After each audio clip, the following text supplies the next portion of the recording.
Panel দিলে পরে নিচে নিচে যে এখানে একটা থাকবে, সে আপনার কারেন্ট পাইল এবং কারেন্টের মাধ্যমে এখানে ওই যে কি দেওয়া থাকে আপনার মোবাইল চার্জিং এর স্লট দেওয়া থাকে।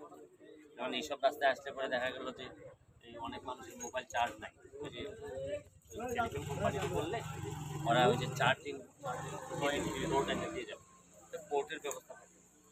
আর এরপর হচ্ছে কি আপনার এখানে নিজেরা বিদ্যুতের এটা ব্যবহার করে আমি দিয়ে দেবো সব।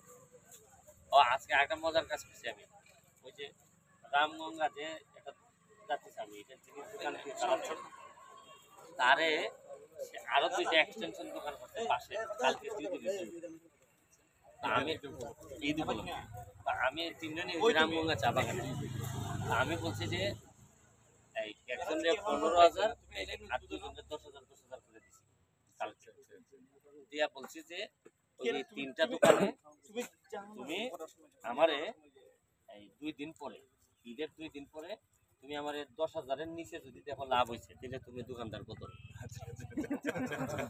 তোমার লাভ হবে 10,000, আর এই 35,000 টাকা এটা তুমি ইনভেস্টমেন্ট হিসেবে দিলাম।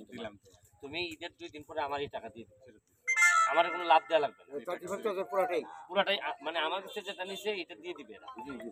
আর এরা আমার দেখাইতে হবে যে মিনিমাম 10,000 টাকা লাভ হয়েছে, আর যদি 10,000 টাকার লাভের কম হয় তাহলে আমার দোকানদার যত আমি আপনার কনসেপ্ট হলো তাকে স্ট্যান্ডার্ড করতেছে না, স্ট্যান্ডার্ড করে আবার এই পজিশন আর কোনটা মানে না না আসলে সে 10,000 করতে পারবে, এখানে 10,000 ওরা ব্যাপারই না। দুই দিনে যে আমার বদলে আমি তারে টাকা দিলাম, সে স্পিড কাজ করবে এবং আমি বলছি যে এই যে স্টিপ জুলাই রাখলে মানুষ কিনবে না, প্রপার মার্কেটিং আসবে।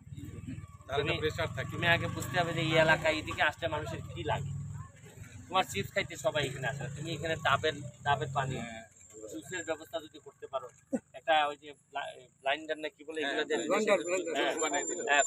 জুস বানাই দিল, মানে আপনি কনসেপ্ট ডেভেলপ না করলে এখানে তো আপনি আরেক কয়দিন পরে আপনারা যেভাবে যা শুরু করছেন তাতে নোয়া পাড়া বেতন দিতে পারে না।